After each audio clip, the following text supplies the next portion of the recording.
Ladies and gentlemen, welcome back to another episode of the LaunchDay Shorts podcast. I am your host, Dean Cvetkoski, a.k.a. WhoDean.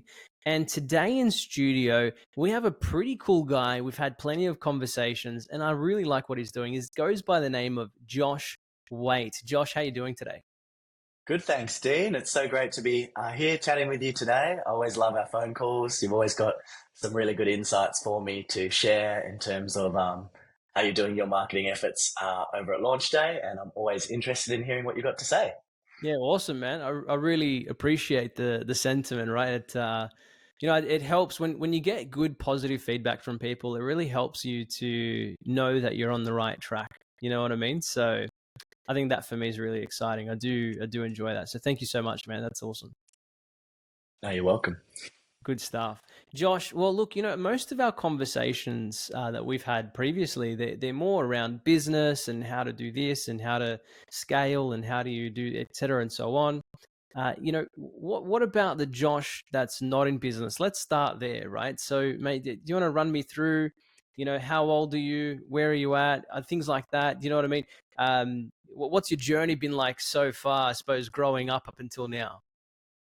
Yeah, of course. So I grew up in a small little town in Tasmania called Launceston, and Nice.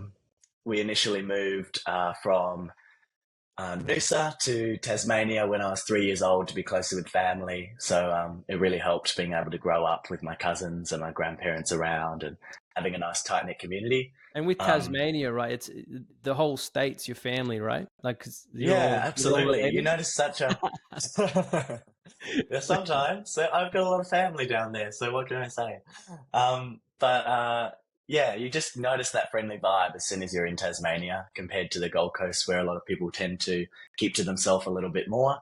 Okay. In Tasmania, you can be out walking and running and saying hello to everyone, and everyone smiles at you and says hello back, and it's really Mm, friendly. So it's kind of you really feel part of that community down yeah. there. You're making me Even feel like to I want to go down there, actually, to be honest, man, because that's the kind of stuff that I like. I love, even with me, I love that you said that. It's hilarious. I went for a jog the other morning, and I was like crossing paths with people, and I'm waving to them like, "Oh, hi, how you going?" And they're looking at me like, "Did he just say hi?" yeah. Like, hi. You know what I mean? I like that about That's something I didn't know about Tasmania. So it's really like that, is it? Yeah, 100%. I feel like up here people are a bit out of practice at yeah, Mm. being really friendly with each other, and especially out in the suburbs, it's not as common, and everyone keeps to themselves. So having a community where it's really yeah, based on good vibes and friendliness, yeah, is a beautiful spot to visit. So I go down there and visit still every 3 months to go and see my mum and my grandparents, and we talk on FaceTime and things often anyways. But yeah, after I finished school down in Tassie, I was keen to find something new, to venture into a new community, and kind of see what else there is to life. For a little bit of a sea change, so I came to the Gold Coast, just because there's more opportunities, more networking, a Mm. bit more of a different environment for me to thrive on the mainland. So I studied commerce and law at Bond University, which was really amazing. It was a great campus, and I met some awesome friends along the way, which I still catch up with now. Yeah, so being a part of that community was great to get with like-minded people. But when I was going down the law route, I found that I wasn't quite interested in doing full-time law, just the stress of everything. And yeah, and also I feel like I might be pigeonholing myself into the legal profession, and that if I ever wanted to do something else, it might be quite difficult to change that after some time. So Mm. I wasn't quite sure how I felt about that. Um, but then watching my family, my uncle and auntie have a big e-commerce store, and my cousin does as well, and my mum has an e-commerce store that's been growing sustainably over the last 5 years and is a decent size now as well. Seeing all these different people in my life sort of start businesses and how passionate they are about their ventures caused me to think, I'd love to do something like that as well. Mm. My parents have always been entrepreneurial, so I think it was something that was always going to come. But I thought, why wait when I could start something now? and start that journey as early as possible so that we can get, as much results as possible early on. So that's kind of where I am at now. Yeah. That's good, man. That's good. And so, what exactly is the field that you're in now? So you took on that journey. So obviously you've gone from Tasmania, you moved up to Queensland to chase opportunities. You went to uni. You were looking at law. Law wasn't looking good for you at the time. You didn't really like the amount of stress that it came with, and then Mm. because of the influence of family and direct people around you, now you're in a situation where you've started in business as well. So Yeah. what exactly is it that you're doing now? Yeah, so at the moment, I'm working with 7 e-commerce stores all around Australia in completely different niches, from jewelry, fashion, homewares, really out there products. Like I've recently started with a company that has a really cool new product on the market, which is a floating tent. So you can put it out on a lake and float out onto the lake, and it's got A some floating paddles built tent. in. Hey, yes, I'm talking to you, and I know it looks like the interview, but it's actually not. We're taking a really quick, short break so that way you can hear me out. I really want you to hear me out here. If you are a business owner, you are building your personal brand. I mean, you could be anyone. You could be a real estate agent, you could be an astronaut, an IT professional. It really doesn't matter who you are and where you fit into the world. This interview is great for you. If you're really struggling to make content, and let's face it, right? When we get our phones out and we're like, taking selfies and doing videos that way, it just comes across as inauthentic. And the other side of that as well is the fact that it's just so hard to come up with ideas of what kind of content to create. And this is where our interviews absolutely bring a powerhouse and an arsenal of, basically a war chest in terms of your organic content marketing that you're creating. We create the TikToks and Reels for you. Here's the thing, I've got some great news. The great news is that this interview is completely free. We boost your SEO on Google because we go and feature these videos like the one you're watching on YouTube. And not only that, but we also give you free content to post to TikTok, Instagram, Facebook, YouTube, and all the rest of it as well. So if you haven't already, in the description down below is a link to Linktree where you'll see the opportunity for you to book your very own interview and get free content for your personal brand or your business as well. I'll see you on the other side of the screen. So you can paddle around a lake on a floating tent. So I think that's going to be really cool, and it gives me a good challenge as well because with new products we have to educate a new audience on Facebook. Facebook works really well because we can use video ads Huh. in order to show different features of the product and how it can actually be used in the environment, and we can get really Yeah. specific on audience targeting. So I'm really looking forward to working with that brand and hoping and helping them um, educate a new audience about their product So and get tell me sales about that this way. tent. Tell me about this tent because now, like, I'm into camping. I'm into the Uh outdoors, huh. the Yeah. wilderness. Um, Tell me about this tent. I mean, I'm trying to find a practical use for it because I'm like, so is the Yeah, of point to course. be sleep like you It's sleep in it while you're on the I water so or so most of the yeah. most of the tents that this company is producing can go on the water and on the land. So it's designed so that it can be a tent on the land. But then if you want to go out on a little boat trip during the day around the lake and you want to Okay. paddle around the lake, you can put it on Yeah. the water and have a little paddle around the lake. You can all sit in there. Got ya. The doors are Velcro, so you can, open them up and look out at the beautiful scenery and paddle around. But it's kind of a Okay. multi-purpose product. Now Um, that makes a lot yeah, more sense because I'm sitting there. I'm like, would I yeah. sleep on the water, or does it come with an anchor if Definitely I'm on a not. river so I don't disappear? I'm like 10 kilometers away by the time I wake up. You know what I mean? So Yeah. that's Yeah. In interesting, man. fact, the owner, has been telling me she's going really hard on the disclaimers and things to make sure people don't put these out on the beach and then float away. Yeah, So, yeah. yeah, it's definitely a product where there's some of those inherent risks in shipping it. And insurance and things will be important. But Mm. yeah, Yeah, no, I totally get you, man. it's so interesting because, like I said, the moment you mentioned it, I was like, oh wow. But now it makes a lot more sense. Like you get to, you can use it as a boat and go float around with a paddle. Yeah. That makes a lot of sense. So, what's the current challenges for them, with their product and selling it online that you solve? What's the current challenges you're fixing and solving Yeah, right now? sure. So that business has currently been working with a Facebook ads agency. Mm, And I think, one of the issues that they've been facing is that their website is not quite ready for conversions. mm. Um, it's still looking very basic, and although they've got information there, it's not easy for the consumer to find out information about what the purpose of the product is, um, all the intricate details about the product.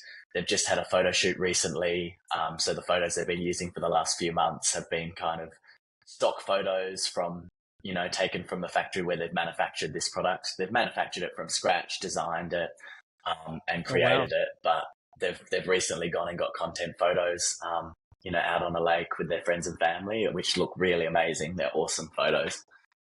So we're going to put those live soon and really upgrade their website. But the problem they've been facing is that with the Facebook ads agency, they weren't making these suggestions as to the website changes that needed to happen. Um, Hmm. and the content on the actual Facebook ads wasn't really educational and wasn't of value and substance. It was more kind of stock images, and very, very basic Facebook ads. So I think the benefit of what I do is helping e-commerce stores navigate the environment from their website through to Google ads and Facebook ads, and making sure that everything's working together and that customers can seamlessly go on their customer journey. Um, and that process is driven to maximize conversions and maximize the value that you're going to get out of your campaigns. That's exactly right, man. And you know what? I see it all the time. It's like there's a lot of people that have just started like ads agencies just for the sake Mm-hmm. of starting an ads agency because someone on the internet told them that you can make good money. You know what I mean? Mm-hmm. And then there's people that Yeah. really take it seriously, do the research, come up with the creative concepts that actually deliver the outcomes that, a business owner is Mm-hmm. looking for. So I like that about you that, you're not just looking at it from a standpoint of, oh, yeah, I'll run your ads and then just whatever. Because I think Facebook actually Yeah. supplies the stock images if you search for them too, and it's free. So there's no extra work involved, right? So, Yeah, you can get stock images from lots of places anyway if you wanted to go that route, but it's just not going to be as personal, is it? that's And it's right. not, I'm finding video ads are working more and more these days. And especially the ones where it's talking to the camera because it's like your friend is talking to you, like on Instagram when you're scrolling through Yeah. your photos of your friends and then you see somebody else and it's personal. That's working way better than just a photo with some promotional text over the top that looks like an ad and everyone goes, oh, next. Yeah. And it's an Yeah. interesting trend, right? Because it's always been, it's like, oh, yeah, it was photo, and then video, and then photo, and then video. Mm-hmm. And then, Yeah. so like it's this strange trend where it kind of switches between both. And I think the Mm-hmm. latest trend, so that there's the two trends that we're finding quite common now is podcast generated content, which we've actually Mm-hmm. created a whole separate channel for that to, go and endorse products through a natural conversation like we're having now. And Yeah. then the other side as well. I mean, user generated content is getting a little, hey, how's it going now? Depending on Mm-hmm. the marketing message that's surrounded. I think people are just right now in the world, people are seeking genuine connections, with people because especially after COVID, because you were locked up for so long. So now people are seeking that genuine emotional interaction with people. So the more genuine it comes across, the better. And I think the problem with UGC, so user generated content right now, is that people are like, man, shut up, you got paid. Like that's like what goes through their mind. Um, Yeah. and so, doing some more natural TikTok style and podcast Mm-hmm. style types of content for video, in like for me, have seemed to work really, really well. What's been your experience in terms of promoting product? Because most of mine's service based, right? Not so much product based. So what's been your experience with products?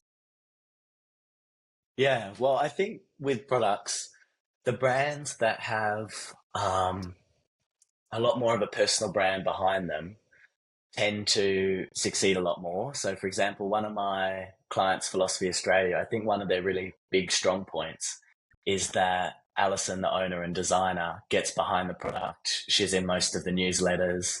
So you feel that when you're buying from that company, you're really supporting her and her team of people.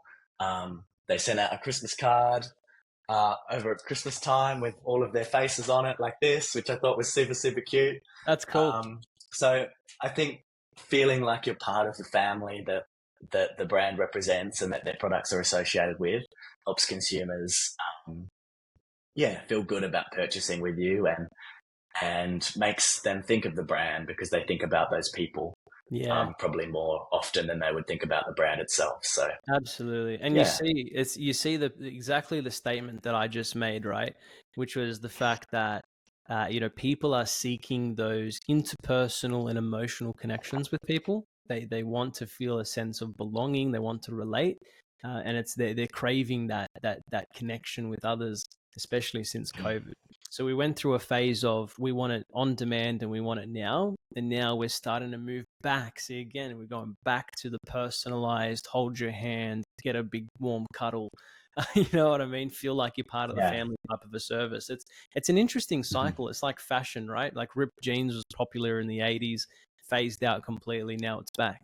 It's interesting with marketing trends how they seem to rotate as well. yeah, definitely, 100%. Very interesting, man. Very interesting. Yeah, I'll also add something onto that, and is Mm. that one of the key indicators for success that I find in the ads that my clients are running as well is the ability to integrate across channels. So if you can use Facebook to then capture the website visitors that you're getting through Google Ads and retarget them on Facebook and Mm. utilize both services together, then that tends to lead to better results because you're making the most of the data and the customers that you are acquiring and the visitors you're getting to your site. Whereas if you just run some ads which are aimed at conversions and then you're getting all these leads, these visitors that are coming to your site and you're not retargeting them or making the most out of all the traffic that you are getting to your site, then I think there's always money left on the table.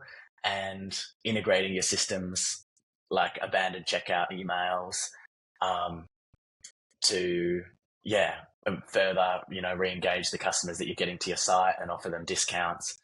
I find all of that really helps to create a cohesive marketing system for my Yeah, clients. that's great advice, right? Really good advice because not a lot of people. I think there's a particular individual that we both follow who says this quite well, which is effort compounds, and it's a good Mhm. example, right? Because it's a compounded group effort of all the different systems working together, and I think that's an Yeah. important part in that, and people just think, oh yeah, run ads, take the sale, and then never talk to them again. You know what I mean? And there's like to Yeah. be successful and to set it up properly, it requires a lot more than that. Yeah. And it does require a lot more than that in terms of strategy as well. I see a lot of Facebook agencies, in particular, Facebook agencies like to just put a photo of the product and write some text and put it up there and hope for the best. And then they'll look across the stream and be like, oh, how are they getting such a low cost per conversion? And it's because we've actually thought about the strategy. We've actually designed a funnel that is going to enable conversions at the lower cost by, for example, running a whole heap of ads that are educating a client about a product. And then only then, once they've engaged with those ads or watched enough of those ads, then we target them with a sales promotion so that they're in the right state, ready to buy. Yeah, absolutely, man. Absolutely. It's Mm. such an interesting thing, right? Because there's a successful way of doing it, and then there's the way that everyone else does it. And the way that everyone else does it is sometimes it's just shocking. It's like, are you really taking this seriously? Or, and there's so many resources online that help people with this, right? And paint the picture of what makes a successful online store. So it just Mm. amazes me sometimes, just the would you call it ignorance? Would you say that maybe some of the people that are in those kinds of a situation when they're like, oh, my store's not growing, my product's not selling, would you Yeah. say it's ignorance that they're failing to look at the resources available that are clearly outlined that what they're doing is not enough? Yeah, I think for most people, it's probably the fear of not knowing what's going to work. So then they sit still and do nothing. Mm, Or, they don't move fast enough to, you've got to try different things. I try different things every day. Um, and not all of them are going to work, but it helps lead to a better outcome because then you know what doesn't work. And so you can not do that and you can just focus on the things that work. And then as you keep going, you try other things and they may or may not work. And then you refine and get better as you go. But I think for a lot of new businesses, whether it's running the ads themselves or choosing an agency, they're probably not taking enough actions to just run with something, see if it works. You don't know if you don't try. Um, and especially when you're running ads yourself, you need to test a lot, put a lot of different creatives on, so that you can test them amongst each other. And then when you find a favorite, add more creatives and test those against that one as well. And that's how you're going to get better. and it's so surprising, right? Because I remember, back in my ad agency days, I was running a campaign, and it was a very specific campaign. So it's a very specific niche for a mate of mine, Joey from Active Countermeasures. And he Mm-hmm. does this training course that teaches people how to find hidden tracking devices and things like that, right? So it's an internationally accredited course. Very small number of people who'd be interested, right? And Yeah. we had videos, like we had some of the craziest videos that were really well designed, and we had some other photos that we thought would perform well. And we had one photo, and this one was a stock image, believe it or not. I think it was, at least, anyway. And it was literally just a case opened with some tools that are related to the Yeah. trade set out. That was the highest performing ad. And so we started Yeah. creating more, and it was just, you put all this effort, and sometimes, it is a bit of trial and error. So like those that are listening, Mm-hmm. it is trial and error. Some things work, some things Mm-hmm. don't. You might have spent $1,000 creating this amazing video and it might not work, but that's okay. Go create another video and see how that works until you find the sweet spot. Like, would you agree with that? Yeah. Yeah, 100%. Like, you're going to have lots of ideas and some of them are going to work. And then you just make adaptations of that and, try new concepts again and incorporate some of those new ideas. So I think that's how lots of good things and innovation comes about, right?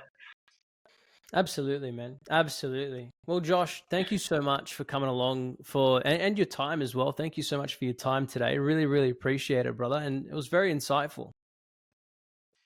Thank you. Thank you for the discussions. I really enjoyed it too. Thanks so much for your time. You're very, very welcome. And Josh, if someone wanted to reach out to you, how could they get in touch?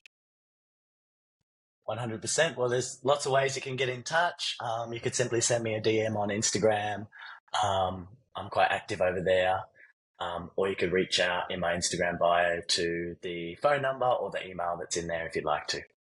Fantastic. And we'll add all of those links later as well in the video too. So not an issue at all. Awesome. Josh, thank you so much, dude. It's been a pleasure. Really enjoyed it. And for everyone that's listening at home, at work, in the car, wherever it is you may be listening to this, we'll see you again on the next episode of the LaunchDay Shorts podcast.